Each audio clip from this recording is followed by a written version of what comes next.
Önceki videomuzda rasyonel sayılarla çalışmaya devam ettik. Toplama işleminin yöntemlerini, çıkarma işleminin sonucuna ulaşmak için yöntemlerini verdik. Rasyonel sayıların bir gösterimi olan ondalık sayılarda toplamayı bu soruyla görmüştük. Ama ondalık sayıların kendisi de toplam olabilir mi? Bu soru aklımızın bir köşesinde kalsın, cevabını vermeye hazır hale geleceğiz. Küp bloklarsız işlem düşünemiyorum. O zaman gelsin bloklar da matematiksel oynayalım.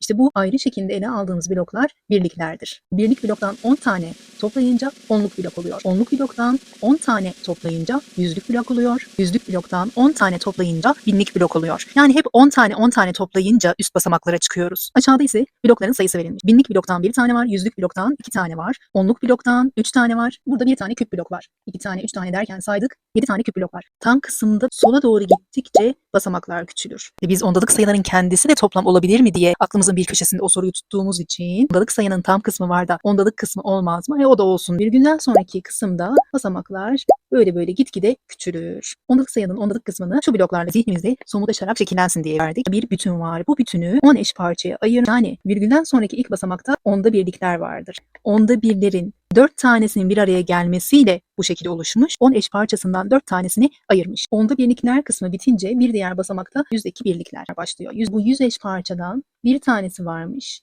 Bir tane daha varmış. Evet. Böyle kaç tane varmış? Yüzde birliklerden 5 defa toplanınca %5 elde edilmiş. Bu sefer binde birliklerden kaç tane böyle toplanmış? Tekrarlı toplamdan 6 tane olmuş. O zaman 6 defa binde biri topladığımızda binde 6 oluşmuş ve ondalık sayıda bu basamakta 6 olarak yazılmış. Blok sayısını böyle topluca gösterebiliriz. Peki matematik dilinde böyle bloklar, blok sayısı falan mı diyoruz? Sadece blokları toplayıp çıkarmıyoruz ki. Hangi varlık olursa olsun onların da ondalık sayısı olabiliyor. O yüzden matematik dilinde genel ad olarak ne diyoruz? Sayının basamakları, basamak adları diyoruz. Blok sayısı yerine matematik dilinde sayı değeri diyoruz. Tam kısmında da aynı şekilde sayı değeri diyoruz. İşte ondalık sayının sayı değeri de aynı o şekildedir. Zaten tam kısmının bu sayı değeriyle basamak değerini vermiştik. Onu da hatırlayabilirsiniz. Hatta basamak adlarını da bu şekilde hatırlamış oldunuz.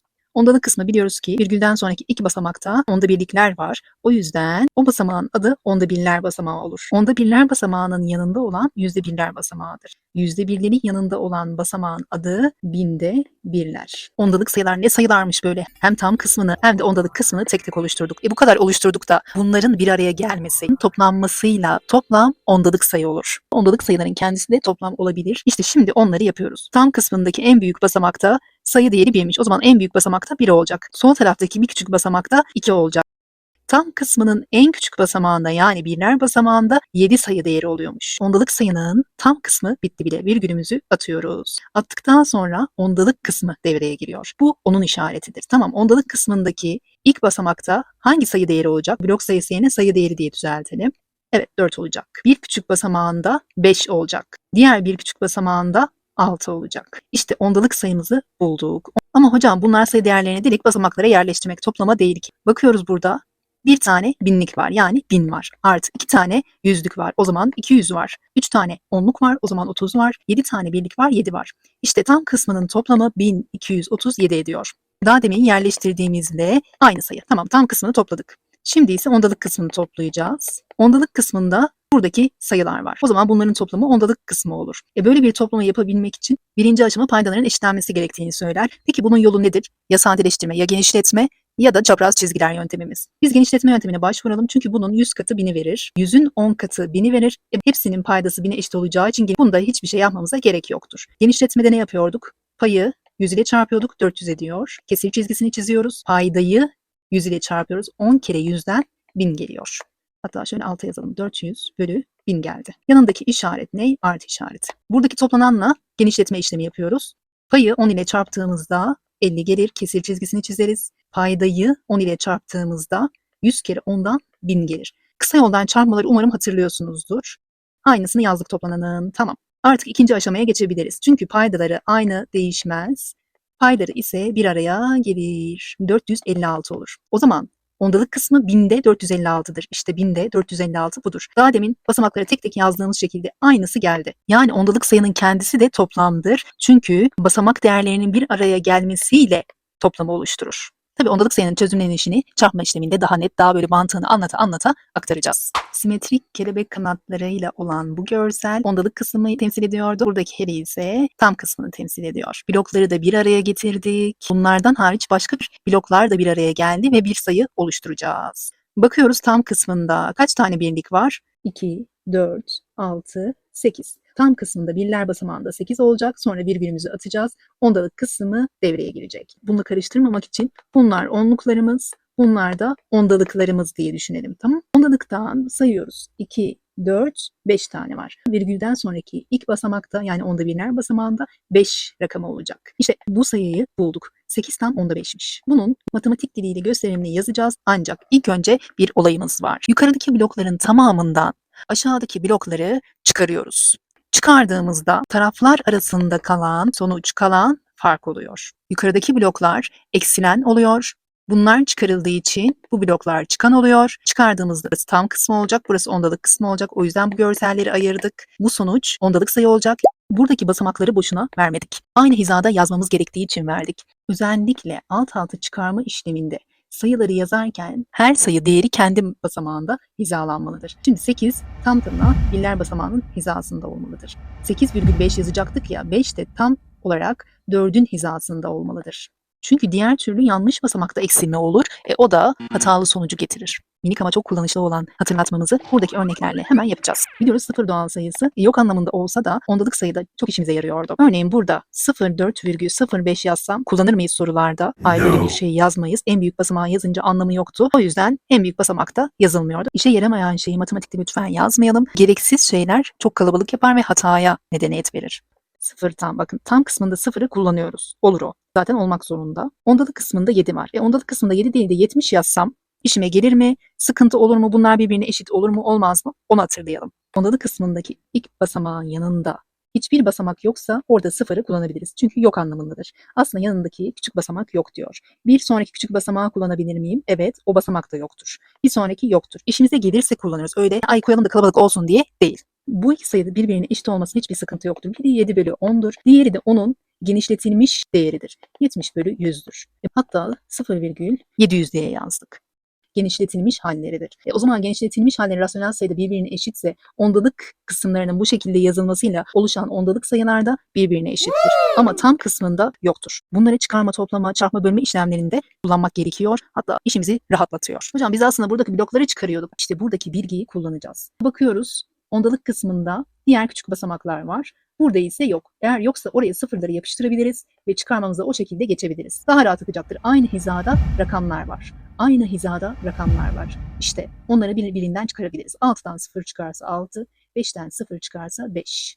Buradaki çıkarmaya geçeceğiz. Sırada buradaki basamaklar var. Eksilendeki basamaktaki olan sayı değeri 4, buradaki sayı değeri 5. Çıkanın bu basamaktaki sayı değeri daha büyüktür. O zaman komşuya gidiyoruz. Komşu tamlık bölgede var. Hocam gidemeyiz. Sıkıntı olur. Orası tam kısım. Hayır, o onun yine de komşusu tam kısmı olsa da.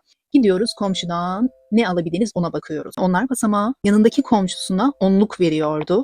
Ama birler basamağındaki kendinden küçük olan basamaktaki komşusuna ondalıklar verir. Onluk verir, ondalık verir. Onlar basamağındaki bir tane onluk komşusu olan küçük basamağa gidince birliklere dönüşmesi gerekir. Onluk olan birliklere dönüşmesi nasıl olur? 10 tane birlik olarak dönüşür. Buradaki bir araya gelmiş parça 10 tane birliğe ayrılır. Burada böyleyse birlik de aslında komşusuna giderken birliği 10 eş parçaya böleriz. 10 eş parçasından birinden ne kadar var diye bakarız. Tabii ki buradaki birliği 10 eş parçaya bölmek yerine net anlaşılsın diye biz görseli birlik blok olarak almadık da çubuk blok olarak aldık. Onda birlik gösterimiyle net anlaşılsın diye. Aslında birliği 10 eş parçaya bölüp onlardan kaçar tane olduğunu hesaplarız. Biz çubuk üzerinden görselini anlattık. Buraya şöyle mantığını küçük bir not olarak alabilirsiniz ama biz tabii ki pratik notunu vereceğiz. Mantığı diyor ki komşusuna 1 verir. Bir tane birlik çıkmış olur. Bir tane bütün blok 10 tane onda birin toplamıdır. 10 tane onda birin toplamı bu tarafta bir tane birlik oluyorsa buradan buraya da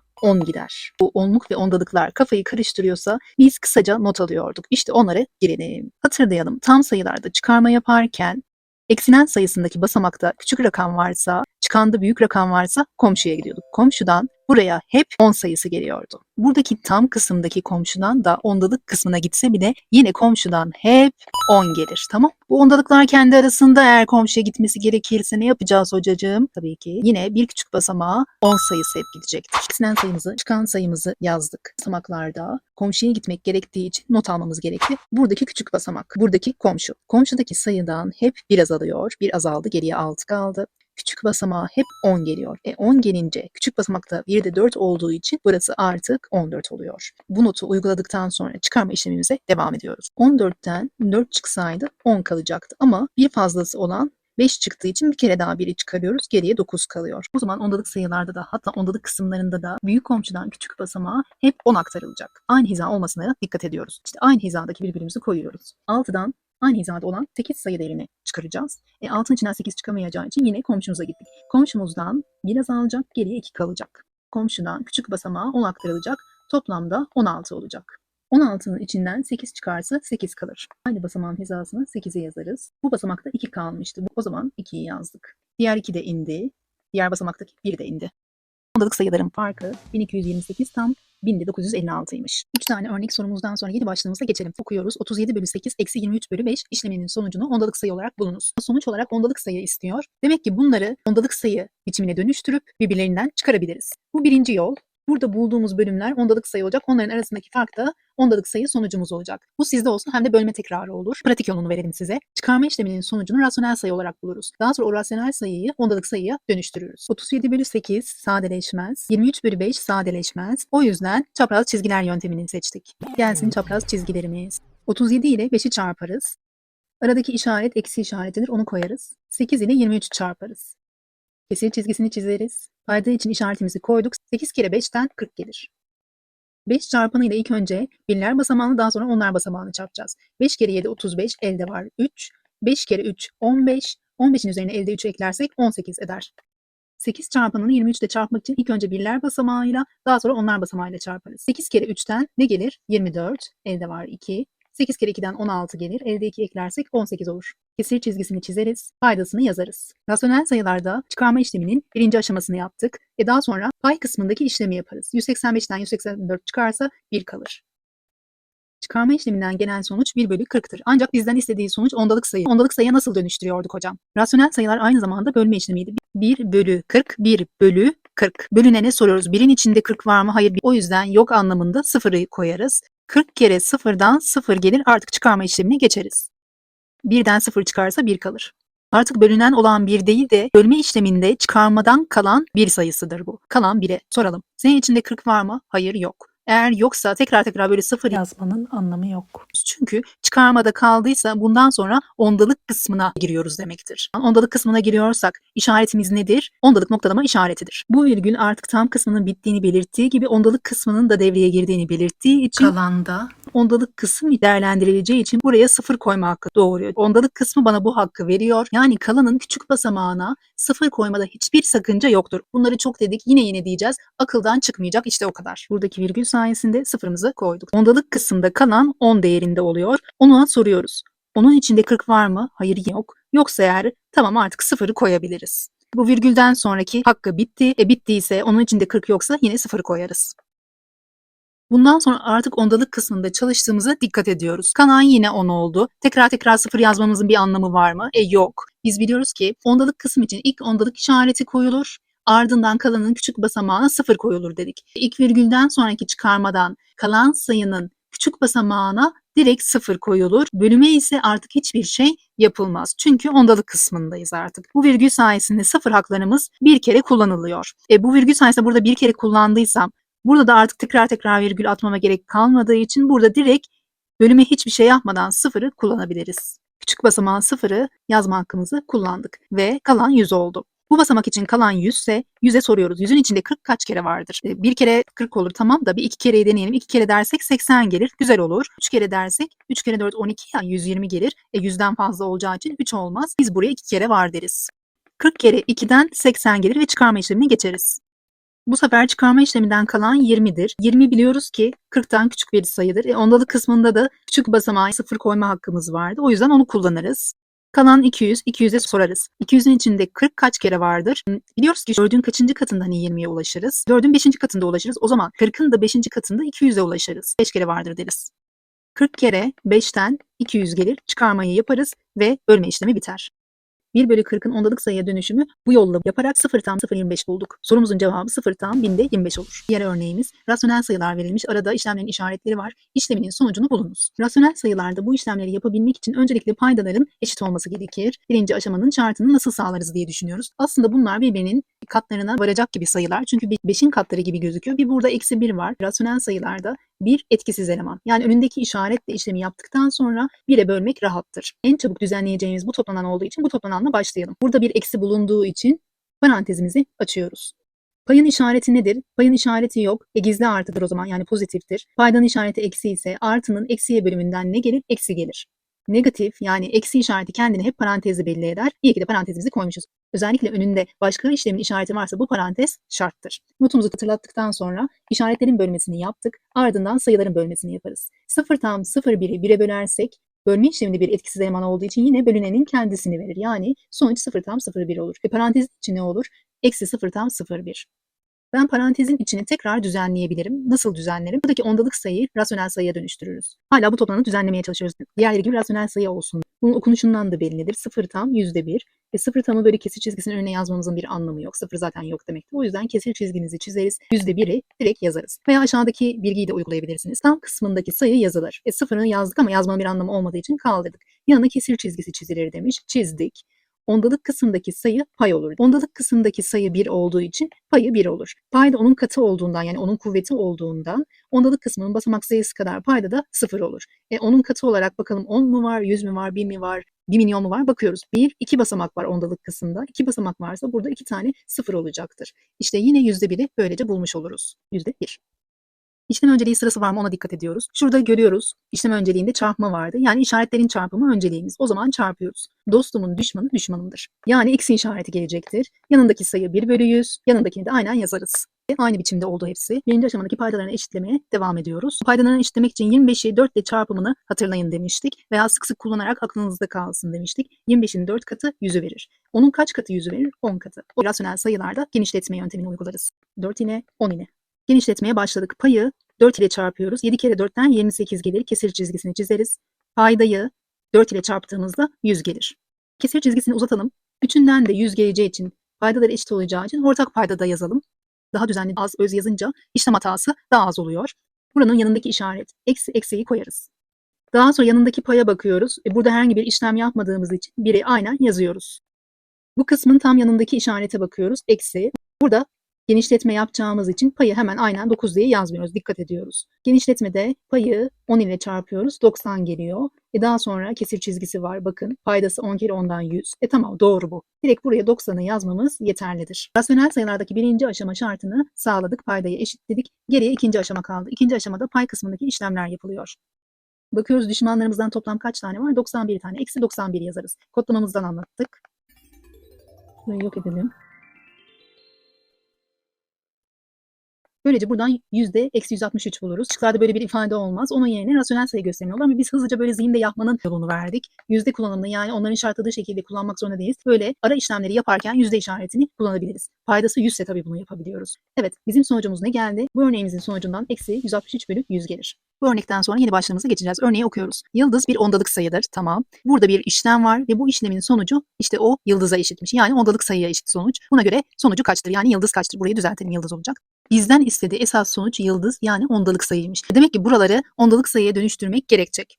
İlk cümledeki ilk tanımlamalar çok önemlidir. En azından çözüm yönteminde neler yapacağımızın ipucunu verir. İşte mesela bunları ondalık sayıya dönüştürme bir ipucudur. Bakıyorum şöyle işlemlere. 19'u 5'e bölmek var. Daha sonra diğer işaretler var. İşlem önceliği o zaman var. Öncelikler devreye giriyordu. Tamam. İşlem önceliğinde soldan sağa baktığımızda üstü ifade yok. O yüzden öncelik sırasında ikinci sırada olan parantezin içini yapmak var. Parantezin içinde negatif bir tam sayıyı pozitif bir tam sayıya bölmüş. İşaret bölümü olacak. Burası gizli artıdır. Daha sonra sayıların bölmesi var.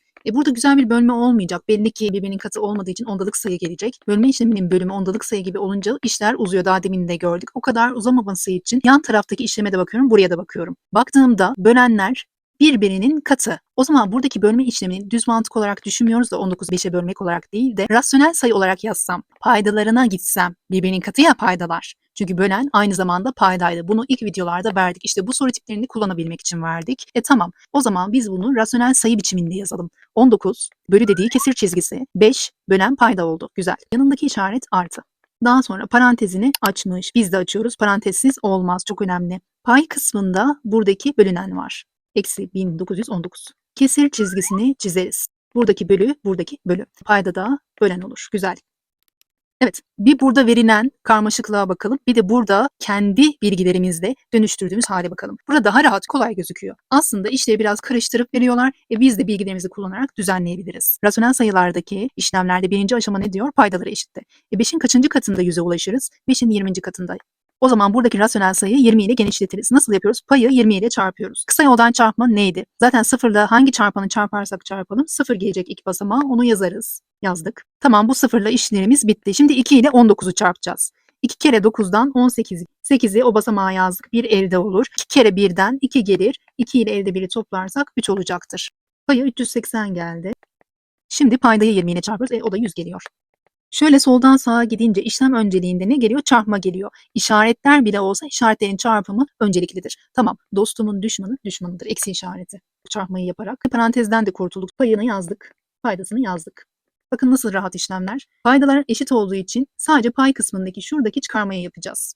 1919 düşmandan 380 dostu çıkarırsak çoğunluk düşman olduğu için eksi kalacak. Payı negatif olacakmış. Tamam. Daha sonra çıkarmayı yapıyoruz. Eksi 1539 bölü 100 işlemimizin sonucu olur. Şimdi buradaki rasyonel sayı bizim yıldızımız değil. Çünkü yıldızımız ondalık sayı olacak. Yani rasyonel sayının ondalık gösterimi olacak. Payda da 2 tane sıfır varsa ondalık kısmında 2 basamak olacaktır. Ondalık kısmı 2 basamak olacaksa burada ondalık noktalama işareti virgül olacaktır. O zaman eksi 15 tam %39 gelecektir. Bu örneğimizin cevabı eksi 15 tam %39'dur. Elimizde eş mısır parçaları var. O mısır parçalarının bir araya gelmesi var. Eş parçalı bisküvinin bir araya gelmesi var. Birçok şey parçalar ve bir araya gelmesiyle oluşuyor. Parçaların miktarları aynı. Mesela 1 bölü 3 kaç tane? 3 tane tekrarlı toplama var. Hatırlayalım, tekrarlayan toplananları kısa yoldan toplamak neydi? Aslında çarpma işlemiydi. Çemberin tam ortadan bölmüş. Bu kısmı 1 bölü 2, bu kısmı ise 1 bölü 2 olmuş. İşte bu ikisinin toplamı aslında bir bütünü veriyor. Ben toplamak yerine kısa yoldan çarpma işlemi yapsam nasıl olur dediğimizde 1 bölü 2'nin 2 defa toplanmasıdır. Veya 2 defa 1 bölü 2'şer ritmik saymadır. Matematik diliyle 2 çarpı 1 bölü 2. İşte buradaki işlemi buraya dökmüş olduk. Buradaki toplama işlemini de kısa yoldan çarpma olarak yazsak. Biliyoruz ki 3 defa 1 bölü 3'er ritmik sayma vardır. Böyle hesaplamalarda gerekiyormuş. Ama yolu nedir? İşte ona bakıyoruz. Tam sayılardaki işlemlerde öğrenmiştik. Çarpanların yer değiştirmesi sonucu değiştirmiyor. 3 çarpı 5, 5 çarpı 3. Hepsi de 15'i verir. Tamam. O zaman burada da aynı mantık geçerli olur mu? Evet olur. Mesela 1 bölü 2 ile 2'nin çarpımı yine neyi verecektir? Bir bütünü verecektir. Sonucu toplama işleminden biliyoruz ki 1 ediyor. Ama çarpmanın yolunu da vereceğiz. Bu şekilde yer değiştirebiliriz. Çarpmanın yöntemini elde etmek için de buradaki bilgiyi kullanacağız. Mantığını anlayalım artık. Birinci çarpan 2. İşte bu çarpan ikinci çarpanın payıyla yer değiştirse sonuç değişir mi? Ne demek istiyoruz? Gelsin bu 2, gelsin bu 1. Bunlar birbirleriyle yer değiştirsinler. 1 çarpı 2 bölü 2 olsun. Yer değiştirdiyse pay kısmındaki 1 birinci çarpan olur. Birinci çarpan 2 ikinci çarpanın payı olur. Bunu yapmamda hiçbir sakınca yoktur. 2 bölü 2 de bir bütün değil mi? Veya 2 2'ye böl 1 sonucunu vermiyor mu? Her türlü 1'i veriyor. O zaman 1 kere 1'den 1 geliyor. İşte böyle bir rasyonel ifadeyle çarpma işleminin sonucunu bu şekilde yapabiliriz. Bunun daha kısa yolu yok mu? İşte mantığı buysa bunun kısa yolu birinci çarpanın payıyla veya işte çarpanın kendisiyle ikinci çarpanın paydası sadeleşir. Yani sadeleştirme yoluyla. Sadeleşme bölme işlemiydi. O yüzden 2'yi 2'ye bölsek diyoruz. Böldüğümüzde 1'i yine elde ediyoruz. Yer değiştirme mantığını aslında sadeleştirme ile yapsak diye düşündük. Yine sonuç 1 geldi. Ben demek ki bu bilgiyle bu şekilde yapabilirim ama bu şekilde düşünmek yerine daha kısa, daha pratik yolu ne olabilir dediğimizde işte bunları sadeleştirerek olur. Onu tabii sadeleştirme yöntemi başlığında da vereceğiz. Burada da görmüş olalım. Peki bu sadeleştirme yöntemini yandaki işlemde yapmaya çalışsak nasıl olur? Evet, 3 tane eş parça var. Yani 3 tane 1 bölü 3. 1 ediyor. Bunu toplamadan biliyoruz ama çarpmanın yöntemi nasıl olur? Hadi bu sadeleştirmenin mantığını biraz da uzun anlatalım. 3 tam sayısı 3 bölü 1 rasyonel sayısı olarak yazabiliriz. İşimize gelince gizlenen biri paydaya yazıyorduk. Çünkü 3'ün 1 bölümü yine 3'ü veriyor. Paydaya yazmamda hiçbir sıkıntı yoktur. Birbirleriyle çarpılıyorsa bunlar birbirleriyle yer değiştirebilir mi? Evet, değiştirebilir. O zaman 1 çarpı 3 olur. Burada paydada 1 vardı, onu yazdık. Buradaki paydada 3 vardı, onu yazdık. Bakın her türlü yine 1 gelecek. 1 ile 1'in çarpımı gelecek. Oradan da yine sonuç 1'i verecek. Bu kadar uzun işlemi yapmak yerine sadeleştirme yöntemi der ki eğer birinci çarpan ile ikinci çarpanın paydası birbirlerinin katı ise ona göre sadeleştirme yapınız. Bölüyoruz. İşte birinci çarpanı 3 ile sadeleştirdik 1 gelir. Paydayı aynı sayı ile sadeleştirilir. 3 ile sadeleştirdik yine 1 gelir. Sadeleştirmeden buralar 1 geldiyse yeni çarpanlar ne oldu? 1 çarpı 1 bölü 1 oldu. 1 kere 1'den 1 gelir o yüzden. Not severler şu kısaca olan kısmı not alsın lütfen. Bir başka örnekleri geçiyoruz. 1 bölü 4'ün 4 defa tekrarlı toplanması var. Bu 4'ünü de birbirleriyle toplarsak bir bütünü oluşturacak. O zaten bariz belli ama eğer 4 defa 1 bölü 4'den ritmik sayma olsa ne sonuç elde ederiz? Bir sadeleştirme yöntemini bir de çarpanlarını yer değiştirerek yapabilirsiniz. Aslında bu çember 8 eş parçaya bölünmüş. Bu kısmı bu şekilde bırakılmış. Burası da böyle ele alınmış. Yani 1 bölü 8'in 4 defa tekrarlanarak toplanması aslında buraya eşittir. 4 defa 1 bölü 8'den ritmik sayma nasıl oluyor? İşte matematik dilinde yazımı. Peki bunun bulunma yöntemi nasıldır? Aşağıda verilmiş okuyalım. Birinci çarpan 4 yer değiştirerek ikinci çarpanın payı olur. Tamam yapalım bunu. 4 ile 1 birbirleriyle yer değiştirince 1 çarpı 4 olur. Bölü 8 aynen. 1 ile neyi çarparsam çarpayım. 1 çarpma işleminde etkisiz eleman olduğu için karşıdaki çarpanın aynısı gelir. Sonuç 4 bölü 8 olmaz çünkü rasyonel sayıları en sade haliyle bulmaya çalışırız. Sadeleştirme yöntemine gidiyoruz. Tamam. Hangi sayıyla sadeleşir? 4 ile sadeleşir. Payı 4'e böldüğümüzde 1, paydayı 4'e böldüğümüzde 2 gelir. Evet burası gerçekten de 1 bölü 2'dir.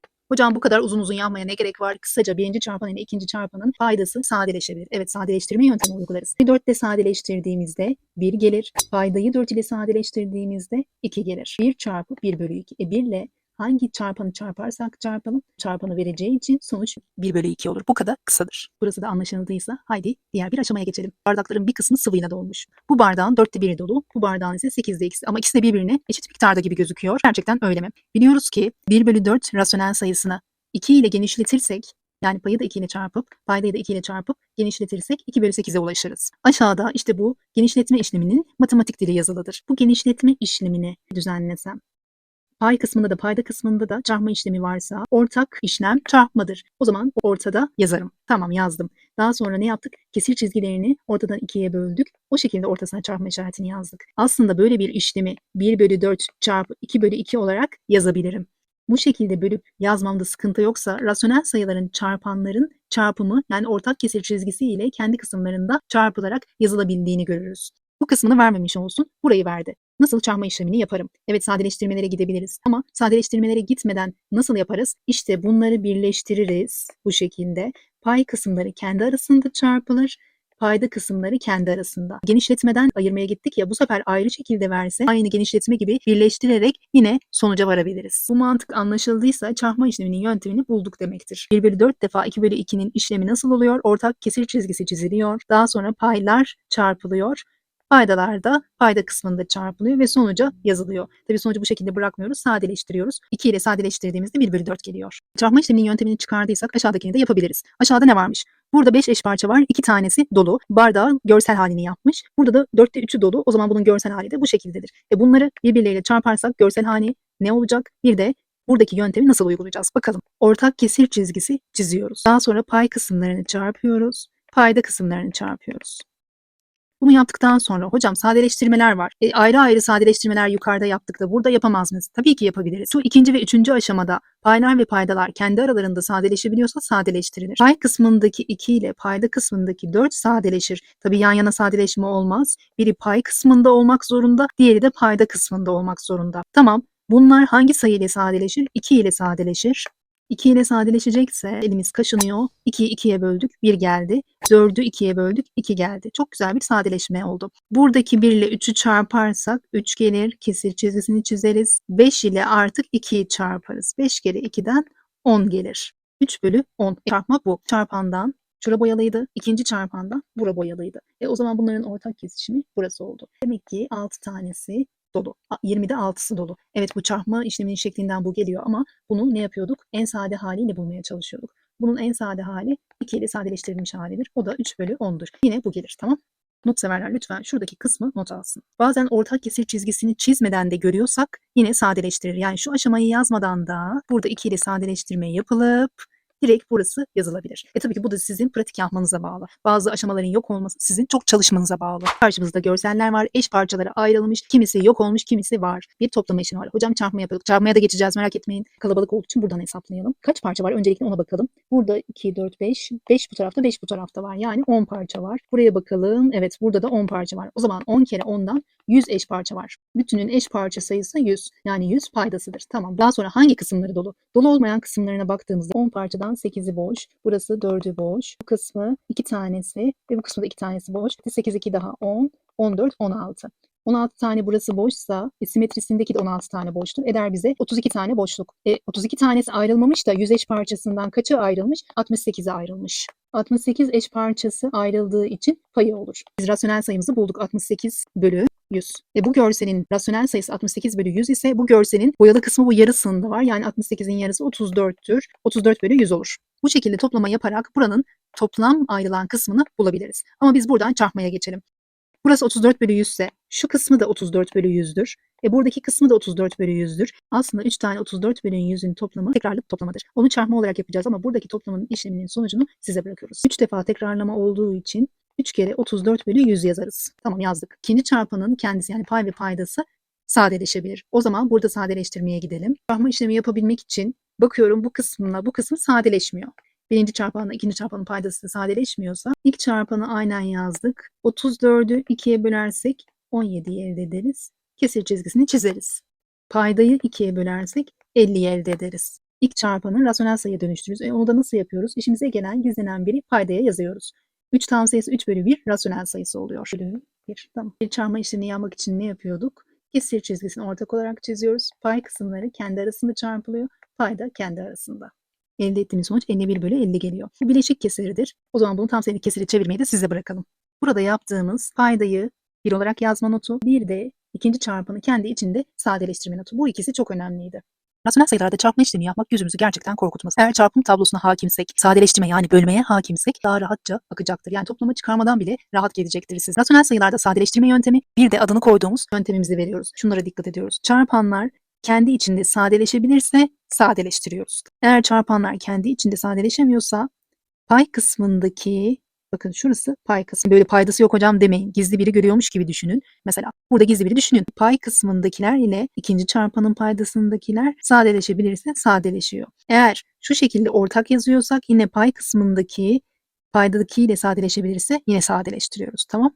Hocam çizgiler yöntemini seviyorum. Onunla nasıl bulunur? Hani rasyonel sayılarda çizgiler yöntemi yapıyorduk ya, şurayı çarpma olarak düzeltelim. Toplama işleminde çapraz çizgiler yöntemi uyguluyorduk ama çarpma işleminde düz çizgiler yöntemini uygularız. Nasıl yani? Çarpma işlemindeysek düz çizgiler. Pay düz çizgi, payda düz çizgi. Hop hop. A ile B çarpılır. Kesir çizgisi ortak çizilir. Bakıyoruz C ile D çarpılır. İşte bu kadardır. Çarpma işlemi var. Bakıyoruz sadeleştirme yöntemiyle bulunur mu? Hayır, bulunmaz. O zaman düz çizgiler yöntemi. 2 kere 1 kesir çizgisi, 7 kere 3. Bitti gitti. Tamam. 4 tane çarpma işlemi alıştırmamızdan sonra konumuzu işlemeye devam edelim. Rasyonel sayılarda çarpma yaparken de ilk önce işaretlerin çarpımını yaparız. Bu rasyonel sayısının işareti eksi, bu rasyonel sayısının işareti gizli artıdan dolayı artı, çarpı bu rasyonel sayısının işareti eksi ile artının bölümünden eksi geleceği için eksidir. Tamam, çarpma işleminin sonucundan hangi işaret gelecek bakıyoruz. Düşmanımın dostu düşmanımdır. Düşmanımın düşmanı dostumdur. Yani pozitif artı geliyor. İşaret çarpımıyla ilgili adımlarımızı yaptığımız için buradaki işaretleri kaldırıyoruz. Bunlar yokmuş gibi hareket edeceğiz. Sırada sayıların çarpımı var. Çarpanları rasyonel sayı olan bu işlemi nasıl yapıyoruz? Bir kere paydalar eşitlemeye kalkışmıyoruz. Çünkü çarpmada paydalar eşitlenmek zorunda değil. Çarpma işleminde ne yapıyorduk? Bilgiyi hatırlayalım. Çarpanlar sadeleşebilirse kendi içinde sadeleşsin. Buradaki çarpan kendi arasında sadeleşmiyor. Buradaki çarpan kendi arasında sadeleşir. Paydanın ortak katları vardır. Ortak katlarından büyük olana gidelim. Hemen 2'ye gitmeyelim. Mesela 8 olabilir mi? Hayır. 7 olabilir mi? Hayır. 6 olabilir mi? Evet. 18 6'ya bölünebilir. 12 de 6'ya bölünebilir. O yüzden bu çarpanı sadeleştiririz. Sadeleştireceğimiz sayı da 6 olur. 18'i 6'ya bölersek 3 gelir. 12'yi 6'ya bölersek 2 gelir.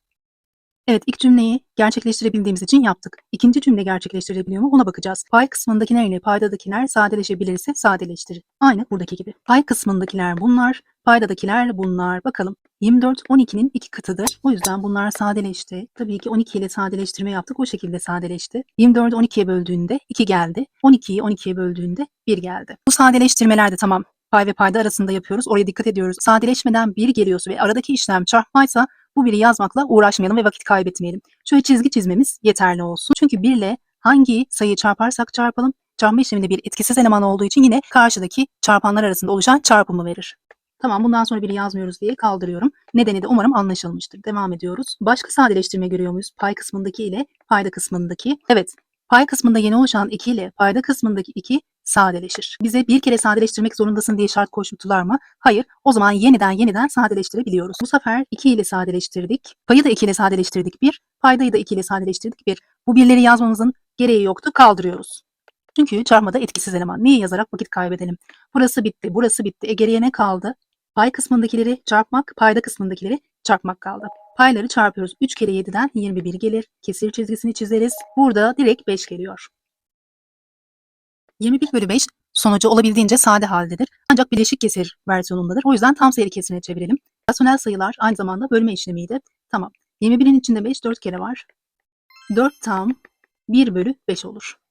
Umarım bileşik kesiri tam sayılı kesire çevirmeyi hatırlıyorsunuzdur. Artı 4 tam 1 bölü 5'i 4 tam 1 bölü 5 olarak direkt yazarız. İlk alıştırmamızın cevabı 4 tam 1 bölü 5'tir. İkinci alıştırmamızda bakıyoruz birçok işlem işareti var. O zaman işlem önceliği var. Ve tam sayılı kesir olarak vermiş. İşte bunlarla ilgili ipuçlarımızı verelim ve devam edelim. İşlem önceliği sırasında üslü sayılar vardı. Daha sonra parantezin içi çarpma veya bölme, toplama veya çıkarma vardı. Bu alıştırmamızda üslü ifade olmadığı için öncelikle o da yoktur. Parantezin için işlem önceliğinde vardı. Evet, parantezin içini yapıyoruz. Buraya kadar aynı şekilde yazıyoruz. Parantezin içindeki ifadeleri düzenliyoruz. Biliyoruz ki parantezin içindeki ifade rasyonel sayılarda toplama ise paydalar eşit olmak zorundaydı. 1 rahat bir toplanandır. Çünkü paydasını 8'e direkt çevirebiliriz. 8 bölü 8 bütünü alırız. 1 bölü 8'i alırız. Paydalar artık birbirine eşit olduktan sonra pay kısımlarını topluyoruz. 9 bölü 8 geliyor. Buraya direkt 9 bölü 8'i yazarız. Çarpı. Diğer parantezin içini yaparız. Çünkü soldan sağa doğru gidiyorduk öncelikle. Burada da 1 var. Eğer eksilen 1 ise paydaları eşitlemek çok rahat olacaktır. Çünkü o 1'i 9 bölü 9 bütünüyle yazabiliriz. Eksi 1 bölü 9. Paydalar eşit olduktan sonra pay kısımlarını çıkarıyoruz. 9'dan 1 çıkarsa 8 kalır. Payda değişmiyor. 8 bölü 9 parantezin içi olur. Buraya kadar işlem önceliğinden dolayı düzenleme yapmadık. Parantezin içiyle başladık. Bundan sonraki adımda bir not vereceğiz. Onu not sevenler lütfen notu düşsün. Not severler not tuttuktan sonra zihnimizde tutmaya çalışıyoruz. Böyle tam sayılı kesirlerde toplama ve çıkarma için işlem yaparken tamlar bir araya geliyordu. Rasyonel kısımlar bir araya geliyordu. Çarpma işleminde bunu ayırarak vakit kaybetmeyelim. Eğer tam sayılı kesir görürsek, çarpma işlemindeysek bunu bileşik kesire direkt dönüştürürüz. Tam kısım ile payda çarpılır. Daha sonra pay eklenir. Pay kısmında yapacağımız işlem bu kadar. Çünkü payda değişmiyor ki. Tamam. 1 çarpı 7 artı 1 bölü payda değişmiyor 7. Rasyonel sayıda işlem yaparken payda değişimi aynen yazılıyor. İkinci aşamaya geçtik. Pay kısmındaki işlemler yapılıyor. Pay kısmında işlem önceliği vardır. İlk önce soldan sağa doğru çarpmayı yapıyoruz. 1 kere 7'den 7 gelir. Daha sonra toplamayı yaparız. 8 gelir. Buradan cevap 8 bölü 7 gelir. Bu çarpanı düzenledik. 8 bölü 7 yazdık. Buradakileri aynen parantezsiz indirebiliriz. Çünkü eksi işareti yok. Herhangi bir işaret yok. İşaretin birbiriyle karışması söz konusu değil. Gereksiz olan bütün ifadeleri kaldırıp rahatlatırız işlemi. Rasyonel sayılarda çarpma işlemi yaparken dikkat ettiğimiz notumuzu uyguluyoruz. Çarpanlar sadeleşebiliyor mu? Hayır, sadeleşemiyor. 9 bölü 8 sadeleşemiyor. 8 bölü 9 sadeleşemiyor. O zaman pay kısmındakiler ile paydadakiler sadeleşebiliyorsa sadeleşsin. Benim zaten şurada direkt dikkatimi çekmişti ve burada da net bir şekilde gözüküyor.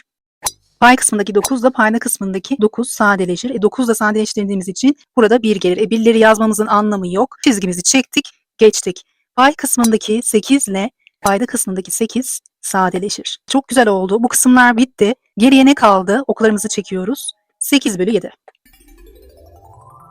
İkinci alıştırmamızın cevabı 8 bölü 7 olur. Üçüncü alıştırmamıza bakıyoruz. Yine çarpanda tam sayılı kesir var. Daha sonra bakıyoruz. Evet, işaret çarpımı var. Haydi geçelim. Çarpanlar arasında ilk önce işaret çarpımını yapıyoruz. Burada önünde herhangi bir işaret yoksa o pozitiftir. Burada da önünde işaret yok, pozitiftir. Tamam. Pozitifle pozitifin çarpımı. Parantezin içinde ne gördük? Eksi gördük. Eksiyle çarpacakmışız. Başlıyoruz. Dostumun dostu artı. Dostumun düşmanı eksi. Çarpımın işareti belli oldu, eksidir. Artık işaretlerle işimiz bittiği için sadece sayılarla çarpma işlemi yaparız. Tam sayılı kesri bileşik kesre dönüştürmekle başlıyoruz. Tam kısımla payda çarpılır. Pay eklenir. 2 çarpı 8 artı 1. Pay kısmı bitti. Payda hiç değişmediği için 8'i aynen yazdık. Payda yine değişmiyor. Pay kısmındaki işlemler işlem önceliğine göre yapılıyor. 2 kere 8'den 16 gelir. Daha sonra toplamayı yaparız. 17 bölü 8 elde ederiz. Bunun eşiti 17 bölü 8 olur. Çarpanlar pay ve paydası arasında sadeleşebiliyor mu? Hayır, sadeleşemiyor. O yüzden pay kısmındakiler ile payda kısmındakileri sadeleştirmeye çalışacağız. Pay kısmındaki 17 ile payda kısmındaki 17 sadeleşir. Sadeleşmeden 1 gelir, yazmamıza gerek yoktur. Buradaki payda da 8 görüyoruz. Pay kısmında 4 görüyoruz. Bunlar birbirinin katı. O yüzden bunları 4 ile sadeleştiririz. 4 ile sadeleştirince 1, 4 ile sadeleştirince 2 gelir. Buradaki 1'i yazmamıza gerek yok. O yüzden şöyle çizgi atarız. Buradaki 2'yi ama yazmak zorundayız. 4 ile sadeleşti. Burası 2 oldu. Pay kısmında 11, payda kısmında 55 görüyoruz. 1 ile 5'in çarpımından 5 geldiğini biliyorsak 11 ile 5'in çarpımından 55 geldiğini tahmin edebiliriz. Buranın 5 katı belli. O zaman pay ve payda kısmını 11 ile sadeleştiririz. Pay kısmını 11 ile sadeleştirince 1 geliyor. Çizgi atmamız yeterli. Payda kısmını 11 ile sadeleştirirsek 5 geliyor. 5'i yazmak zorundayız. Sen güneş. Evet, çarpma işlemindeki notumuzu uyguladıktan sonra çizgiler yöntemimizi yapıyoruz. Yukarıda herhangi bir sayı kalmadı. Hep çizik çizik çizik. O zaman o 1'dir. Tamam, kesir çizgisini çizdik. Düz çizgilerimize devam ediyoruz. 2 var, 5 var. Başka sayı yok. O zaman 2 kere 5'ten 10 gelir. Toplama ve çıkarmada çapraz çizgiler yöntemi kullanırken çarpmada düz çizgiler yöntemini kullanırız. Böylece 1 bölü 10 çarpımını elde ederiz. İşaretlerin çarpımını yapmıştık. Sayılarının da çarpımını bulduktan sonra yerine koyduk. Eksi 1 bölü 10 geldi. Üçüncü alıştırmamızın cevabı eksi 1 bölü 10 olur. Ve dördüncü alıştırmamıza geçip çarpanlarda düzenlemeleri yaparız. Çarpmada işaretler varsa işaretlerin çarpımını yaparız. Buranın işareti gözükmüyor. O zaman artıdır. Artıdır. Eksi artıdır. Tamam. Belirgin hale getirdikten sonra işaretlerin çarpımı başlasın. Artının artı ile çarpımı. Dostumun dostu dostumdur. Dostumun düşmanı düşmanımdır. Düşmanımın dostu düşmanımdır. Çarpımın işareti eksidir. Bakıyorum, basit kesir. Bir tam sayı var. Tam sayıyı rasyonel sayı versiyonuna dönüştürebiliriz. Çünkü 32'yi 1'e böl yine 32'yi veriyor, öyle değil mi? O zaman rasyonel sayı biçimi de 32 bölü 1 şeklindedir.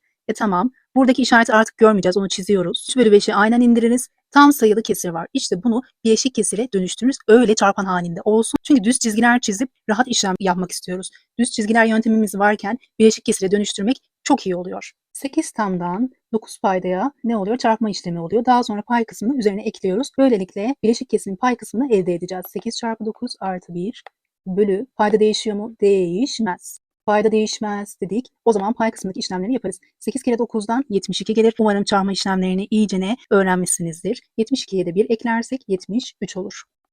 Zaten 9'un 8. katında 72 oluyor. 73 ile 9 sadeleşmez. Bu bellidir. O yüzden bu versiyonu direkt alırız buraya. Bu gizlenen bir meydana çıkarma zamanı gelince ortaya çıkarmamıza bayılıyorum. Düz çizgiler yöntemini aşırı kolaylaştırıyor. Bileşik kesirimizi de yanına yapıştırdık. Çarpanlar kendi içinde sadeleşebiliyor mu? Hayır, sadeleşemiyor. O zaman pay kısmındakilerle paydadakileri sadeleştirmeye çalışalım. 15 ile payda kısmında hangisini sadeleştiririz? 5'i sadeleştiririz. 5 ile sadeleştirme yapacağımız için burası 3 olur. 5'i 5'e böldük 1, 5'i 5'e böldük 3 geldi. Payda kısmında 16 var, pay kısmında 32 var. 2 kere 6'dan hani 12 geliyor ya, şurada bir belki katı olabilir diye düşünebilirsiniz. Oradan gerçekten de 2 katı mı diye kontrol edebilirsiniz. 2 kere 6'dan 12 gelir, elde 1'dir. 2 kere 1'den 2 gelir, elde 1 ile toplarsak 32'dir. Gerçekten de 16'nın ikinci katında 32'ye ulaşıyoruz. O zaman pay ve paydanın sadeleşebilmesi için 16 ile sadeleştirme yaparız. Paydayı 16 ile sadeleştirince 1 gelir, çizgi atmamız yeterli. Payı 16 ile sadeleştirirsek 2 gelir. Şimdi düz çizgiler yöntemine gideceğiz ama şurada 3 ile 9'un sadeleşebildiğini görüyoruz. 3 ile 9 sadeleşiyorsa acaba şuradaki 3'ü de bunlarla sadeleştirebilir miyim diye düşünebilmeliyiz. Bakın 3 var, 3 var. Arada da çarpma işareti var. 3 kere 3'ten 9 geleceği için buradaki 9 ile sadeleşir. Bakın burası pay kısmındakiler, buradaki 9 ise paydadaki kısımda olan sayıdır. Yani sadeleşmelerinde hiçbir sakınca yoktur. Buradaki bilgi bize o hakkı veriyor. Buradaki bilgileri de bir mantıktan çıkarıyoruz ya birlikte. O zaman uygulamakta sakınca yoktur. Bu 3, bu 3. 3 kere 3'ten 9 edeceği için bu paydadaki 9 da sadeleşir. Tamam. Çizgi atmamız yeterlidir çünkü 1 kalıyor. Tamam. Artık düz çizgiler yöntemimiz gelsin. Pay kısmındakiler çizgiler 2, 73. O zaman 2 çarpı 73 vardır. Kesir çizgisini çizeriz. Payda kısmındaki düz çizgimizi çizdik. Çizgi 1 var, 1 kalır. Burada gizli biri paydayı meydana çıkardık.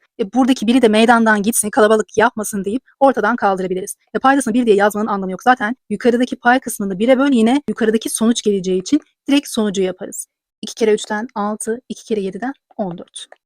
Sayıların çarpımından 146 geldiği için çarpım eksi 146 olur. Alıştırmamızın cevabı eksi 146 olur. Bir araya gelme matematiksel dili toplama işlemi oluyorsa tane, kere, çarpı, defa kelimeleri de matematiksel dilde çarpma işlemini çağrıştırıyor. Saymaları her zaman insanlar birer birer değil, bazen onar onar saymıştır. Bazen yüzer yüzer ritmik sayarak toplam sayıya ulaşmıştır. Saymada bir araya getirince toplama elde ediyoruz. Buradaki parçalardan nasıl sayının bütününe tüme varım yapıyorsak aynısını ondalık kısım için de yapabiliriz. Bunların sayı değerlerini, basamak adlarını öğrendik de basamak değerlerini ondalık sayıda öğrenemez miyiz? Tabii ki öğreniriz. Orada işin içine çarpma işlemi giriyor. Bunları aslında toplayarak bir araya getirmiştik. Ama tekrarlı toplama olduğu için bu sonucu kısaca çarparak da bir araya getirebiliriz. Nasıl yani? Burada onda birlikler var. Yani onda birler vardı. Şuradaki gibi eğer bu parçadan 4 defa varsa 4 çarpı onda 1 deriz. Çarpılınca işte onda 4 elde ediyoruz. 100 taneden bir eş parça ayrılmış. Eğer %1 parçadan 5 defa varsa 5 çarpı %1 deriz. 1000 taneden bir eş parça ayrılmış. 6 defa binde birlik varsa 6 çarpı binde 1 deriz. Demek ki böyle uzun uzun yazmak yerine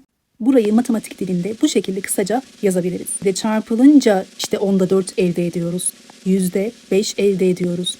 Binde 6 elde ediyoruz. Çünkü burada paydalarında gizli bir vardır. Düz çizgileri çektiğimizde 4 10 gelir. 5 bölü 100 gelir. 6 bölü 1000 gelir. Onların gösterimi de bu şekilde olur. Ondalık sayının da çözümlenişi var mıdır? İşte bu çözümüdür. Çözümden nasıl sonuca sayıya varıyorsak sayının da çözümlenmesi söz konusu olabilir. Yapabiliriz çünkü eşittir kavramı bize o hakkı veriyor. Buraya kadar olan kısmı zaten vermiştik. Sadece buradaki bilgiyi çarpma işleminde mantığını anlayarak ekledik. Burada blok sayısı yerine sayı değerini matematik dilinde yazmıştık. Artık burada da basamak değerini yazarız. Mesela ondalık kısmında %1'ler basamağında 5 rakamı var. O zaman 5 defa %1'likler bir araya gelmiştir. Yani 5 çarpı %1 olmuştur. Oradan da sonuç basamak değerinde %5'tir. Aynı tam sayılardaki gibi özet geçelim. Ondalık sayımız var. Ondalık sayıda virgülden sonraki ondalık kısımlar birliklerin hep 10'a, 100'e, 1000'e bölünmesiyle oluştuğu için en küçük basamakta binde birler. Böyle böyle gitgide küçülebilir ama şimdilik bu kadarını bilmemiz yeterlidir. Bu 6 tane, 5 tane, 4 tane dedikleri sayı değeridir. Buradakiler ise basamak değerleridir. Demek ki basamak değerleri çarpma işleminden de oluşabilir. İlla uzun uzun toplama yapmak zorunda değiliz. Basamak değerlerinin bir araya gelmesiyle toplanmasıyla ondalık sayı oluşur. Hocam her zaman böyle sayıları mı çözümlemek gerekir? Hayır, bizim bilinmeyenlerimiz de var. İşte bilinmeyenlerden harfleri vermiş. A, B, C, D, E, F pozitif tam sayılar olmak üzere burada bir ondalık sayı vardır. O ondalık sayının çözümlenişini bu şekilde harflerle yapabiliriz. Tam kısmı zaten kolaydır. Birler basamağı D çarpı 1, onlar basamağındaki 10 çarpı C bu şekilde çözümleyebiliriz. Bunları kısaca artı 10C artı D diye yazabiliriz. Ondalık kısmında çözümlenişi illa bize sayı vermek zorunda değil. Böyle bilinmeyen harf verirse onda birler basamağında bulunduğu için E çarpı onda 1 deriz. Yüzde birler basamağında bulunduğu için F çarpı %1 deriz. Binde birler basamağında bulunduğu için G çarpı binde 1 deriz. Çarpma işlemi şeklinde yazmak yerine direkt çarpımlarını tam kısımdaki gibi yazabiliriz. Mesela burası 1000A ya, burası da E bölü 10'dur. Artı F bölü 100'dür. Artı G bölü ondalık sayıları direkt verse, bilinmeyenler olarak verse bile biz onu çözümleniş şeklinde yazabiliriz. İşimize gelen sorularda bu versiyonu da kullanabiliriz. Rasyonel sayılarda çarpma işlemini veriyoruz da rasyonel sayıların bir dönüşümü olan ondalık sayı gösterimlerini vermez miyiz? Veririz tabii ki. Hatta onların görselleri de göstermelik olarak bu şekilde verdik. Bunları çarpınca ne olacaktır? Bunların çarpımını daha iyi anlayabilmek için bunları rasyonel sayıya dönüştürelim. Bir mantığını kuralım. Rasyonel sayı olarak 2 bölü 10'a eşittir. Bu ise 3 bölü 10'a eşittir. Artık bunları direkt yazabiliyorsunuzdur umarım. Arada çarpma işareti var. Düz çizgiler yöntemimizi uygulayalım. 2 kere 3'ten 6 gelir kesir çizgisi. 10 kere 10'dan 100 gelir. Buranın çarpımı %6'ymış. Çarpmadan yüzde geliyorsa demek ki bu çarpanları yüzde versiyonuyla yazarsak yine buradaki yüzdeyi elde edebiliriz. Ondalık sayıda küçük basamağı 0 yazmamızda hiçbir sakınca yoktu. Bu bilgiyi kullanarak %20'ye %30'a dönüştürdük. Gösterelim. Buradaki onda 2 değerini %20'ye çevirerek boyayalım. 20 tanesini boyayacaksak burada 10 tane varsa şuradaki 2 sütunu 10 tane sırasını boyarız. Neden 20 tanesini boyuyoruz? Onda 2'yi yüzde versiyonuyla yazdığımız için. Hop 10 tanesini bir güzel boyuyoruz. Onda 2 böylelikle %20'ye dönüşüyor. Şeklin bile çarpmasını yapıyoruz. Çünkü oradan mantığını anlayacağız ki yöntemini daha iyi aklımızda tutalım. Bunu %30'a çevirmeden olur mu? Şeklini çeviriyoruz. 10 taneden 3 tanesi bu şekilde boyalıysa %30 tanesi bu şekilde boyalı olacak. Evet, boyadık. Her ikisini de ortak bir yere alabildik. Buradaki çarpımlardan ortak gelen, farklı renkte olan bu kısım oldu. Kaç tanesiymiş? 2, 4, 6. Demek ki %6 bizim çarpımımız olur. %6'yı nasıl yazıyoruz? 0 tam %6. Hocam biz her verilen ondalık sayının şeklini çizip bulmaya mı çalışacağız? Hayır, pratik yöntemini veriyoruz. Ondalık sayıyı rasyonel sayıya çevirip düz çizgiler yöntemiyle bulabilirsiniz. Bulduğunuz rasyonel sayı olur, daha sonra onu ondalık sayı sonucuna dönüştürürsünüz. O da kısadır aslında ama buradaki kısa güzel yöntemi verelim size. Dikkat edersek buradaki şekilleri yaparken çarpımın ondalık kısmının basamağı arttı. Öyle değil mi? Hatta şekilleri boyamaya çalışırken bile %20 olarak pay ve paydanın basamağı arttı. O zaman ilk önce ondalık kısmının basamak sayısını belirlemek önemliymiş. Birinci aşama der ki çarpanlardan çarpımın ondalık kısmının basamak sayısı bellidir. Nasıl belli? Ondalık kısmında bir basamak, iki basamak var. O zaman ondalık kısmında iki basamak olacak. Virgülümüzü atacağız. Tam kısmını doldururuz. İlk aşama anlaşıldı değil mi? Çok kolay. İki çizgi atıyoruz, bir virgül. İlk çarpanın ondalık kısmını alıyoruz. Diğer çarpanla komple çarpıp yazıyoruz. İlk önce birler basamağıyla çarpıyoruz. 2 kere 3'ten 6 geliyor. Sonra buradaki basamakla çarpıyoruz. 2 kere 0'dan 0 geliyor. 0,6'yı elde ettikten sonra ilk çarpanın diğer bir basamağına geçiyoruz. Virgülü hiç dikkate almadan yapıyorum. Oraya dikkat ediyor muyuz? Çünkü virgülle işimiz bitti artık. Ondalık kısmının basamaklarıyla işimiz bitti artık. Bizim derdimiz artık çarpma. Hatta size yan yana hızlıca çarpma yöntemini veriyoruz. Alt alta uzatmamanız için. Pratik olacağız. Bakıyorum buradaki basamakla karşıdaki çarpanı direkt çarpıyoruz. Çarparken eğer bir diğer büyük basamaktaysak bir basamak kayıyorduk hatırlarsak. Alt alta çarpma yöntemini aynen demek ki burada da uyguluyoruz. 0 kere 3'ten 0 gelir. Buraya 0 yazarız. Tam altının altına değil o basamağı kaydırdık. Kaydırdıktan sonra 0 kere 3'ten 0 geldiği için buraya yazdık. 0 kere 0'dan 0 geldiği için buraya yazdık. Daha sonra toplama işlemine geçiyorduk hatırlarsanız. Toplamaya geçeceğiz. Yani yan yana kısaca alt alta çarpma yöntemini vermiş olduk. Topladığımızda 0,06 gelir. Artık çarpıma yerleştirme zamanı. En küçük basamakta 6 var. Sonra 0 var. Sonra 0 var. Bu kadar. Ondalık sayıları yan yana çarpmak işte bu kadar kolaydır. Bakın uzun yollarla bulduğumuz gibi kısaca şöyle yapıp bu yöntemle de bulabilirsiniz. Yine aynı sonucu verecektir. Çarpımın ondalık kısmının basamak sayısı çarpanlardaki ondalık kısmın toplam basamak sayısı kadar olur. Daha sonra sanki alt alta çarpma yapıyormuş gibi oklarımızı yöneltiriz ve alt alta çarpmayı yapar gibi toplarız. Yan yana çarpma yöntemimiz pekişsin diye bu örneğe bakıyoruz. Daha sonra alt alta çarpma yöntemimizi veriyoruz. Eksi 6 tam onda 7 çarpı 4 tam onda 8 çarpım kaçtır? Öncelikle işaretlerin çarpımı yapılır. Buranın işareti artıdır. Düşmanımın dostu düşmanımdır. Çarpımın işareti eksi gelir. Birinci aşama der ki bana çarpımın ondalık kısmının basamak sayısı çarpanlardaki ondalık kısmın toplam basamak sayısı kadardır. 1, 2 tane var. 1, 2 basamak olacak. Virgülümüzü koyacağız. Artık virgüllerle işimiz bitti. Yan yana çarpmak için ilk çarpanın birler basamağından başlarız. Direkt ikinci çarpanla çarparız. 7'yi birler basamağıyla çarptığımızda 7 kere 8'den 56 gelir. O basamağı yazarız. 5 elde olur. 7 kere 4'ten 28 gelir. 28 ile elde 5'i toplarsak 28'e 2 ekleyin 30. Üzerine 3 ekleyin 33 olur. 33'ü yazarız. Bir diğer basamakla ikinci çarpanı komple çarparız. Dikkat edersek artık işaretlere ve virgüle dikkat etmiyoruz. Sadece bir diğer basamağa geçtiğimiz için burada bir basamak kaydırıp o şekilde çarpımı yazacağız, tamam? İlk önce 6 ile birler basamağında bulunan 8'i çarparız. 6 kere 8'den 48 gelir. 48'in 8'ini bu basamağa yazarız. Tam 3'ün altındaki basamağa. 4'ü elde olur. 6 ile 4'ü çarparız. 6 kere 4'ten 24 gelir. Elde 4'ü eklersek 28 olur. Basamakların hizasına çok dikkat. En küçük basamağımızda 6 olacak. Sonra 1 olacak. Sonra 2 olacak. Sonra 3 olacak. İşte çarpım 32 tam %16'dır. Hocam ben yan yana çarpma yöntemine alışana kadar alt alta çarpma yöntemine alışmıştım. Onu yapsam olur mu? Tabii ki olur. Onun da yöntemini veriyoruz. Virgül yokmuş gibi çarpılır. Böyle bir çarpma işlemini daha önce vermiştik. Biliyoruz. Çarpacağız. Daha sonrasında bakacağız. Saksıdan birler basamağına, onlar basamağına, yüzler basamağına çiçek açtırıyorduk. O şekilde yapıyorduk. Haydi yapalım. 7 kere 3'ten 21 gelir. 21'in 1'i elde var. 2. 7 kere 9'dan 63 gelir. Elde 2 ile toplarsak 65'in 5'i yazılır. Elde 6 olur. Saksıdan çiçek açıyor. 7 kere 1'den 7 geliyor. Elde 6 ile toplarsak 13 oluyor. Artık çarpanın onlar basamağındaki saksısına geçtiğimiz için onun hizasındaki basamaktan başlayıp ilerleriz. Yani bir basamak kaydırmış oluruz. Çiçeklerimiz açtı. 4 kere 3'ten 12 gelir. 12'nin ikisi tam 5'in altını, tam saksının altındaki hizaya yazılır. Elde 1 olur. 4 kere 9'dan 36 gelir. Elde 1 ile toplarsak 37'nin 7'sini yazarız. 3 tanesi elde olur. 4 kere 1'den 4 gelir. Elde 3'te toplarsak 7 olur. Hocam virgül yokmuş gibi çarparız. Sonra ne yapıyorduk? Çarpımın ondalık kısmının basamak sayısı, çarpanlardaki ondalık kısmın toplam basamak sayısıdır. Çarpanlarda ondalık kısımda, saksıda bir basamak, yukarıdaki çiçekte bir basamak var. Demek ki 2 tane basamağı olacak ondalık kısmın. Sonra virgülümüzü atacağız. Olay bitmiş olacak. Hop hop hop hop ve virgül. Çarpım 90 tam %71 gelir. Tam sayıları onun kuvvetleriyle kısa yoldan çarparken nasıl yapıyorduk? Birler basamağında 0 var çarpanın. O zaman bu 0 ile karşıdakini çarparsak yine birler basamağına 0 geliyordu. Bu çarpanla bir çarpanı çarpmak kalmıştı. Bir etkisiz eleman olduğu için 125'i aynen yapıştırıyorduk. Böylelikle çarpın 1250 oluyordu. Yani en küçük basamağa 0 yazmamız yeterli oluyordu. 125'in kendisi geliyor ya büyük basamaklara. 125'in basamağında olanlar bir basamak büyümüş oluyordu. Buradaki anlatımlarımız zihnimizde kalsın. Buradan bir mantığa varacağız. Biliyoruz ki toplama ve çarpma işlemlerinde artış oluyordu. Toplama ve çarpma artış ise onun ile çarpmalar söz konusuysa, artış oluyorsa ondalık sayılarda da basamaklar büyüyecek, sayı artmış olacaktır. Ondalıklı sayıda yani virgüllü bir sayıda basamakları nasıl büyütürüz? Tabii ki virgülü kaydırarak büyütürüz. Yine sıfırla çarpınca 0 gelir birler basamağına diye demiyoruz. Çünkü işin içine artık virgül giriyor. Bir düşünün bakalım, böyle bir sayı var. Bu sayıda virgülü bir sonraki basamağa kaydırdık diyelim. Sayı büyüyor mu, küçülüyor mu? Bakın, virgülü sol tarafa kaydırdım. Burası 12 tam. 12 tamdan bahsediyoruz. Burası ise 1 tam %25, yani 1 tamdan bahsediyoruz. 1 tam mı büyüktür, 12 tam mı büyüktür? Daha çok olan budur. O zaman virgülü sola kaydırmak çarpımı sağlamaz. Çünkü sayıyı küçülttü. Çarpma işleminde sayıların büyümesi gerekliydi.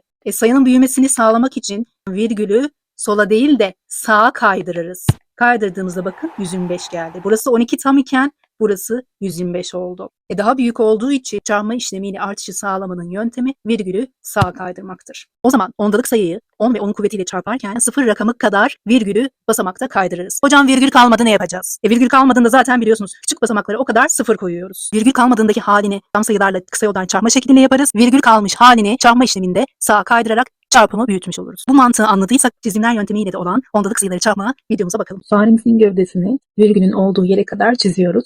Kuyruğunu da attık. Çarpma işleminde kuyruğuna doğru yapacağız. 10 sayısında bir tane 0 var. Bir kaydırma. Kaydıracağımız sayıya geldik. Burada kaydırıp bırakıyoruz. Virgülümüz burada olacak. Yani 0,4.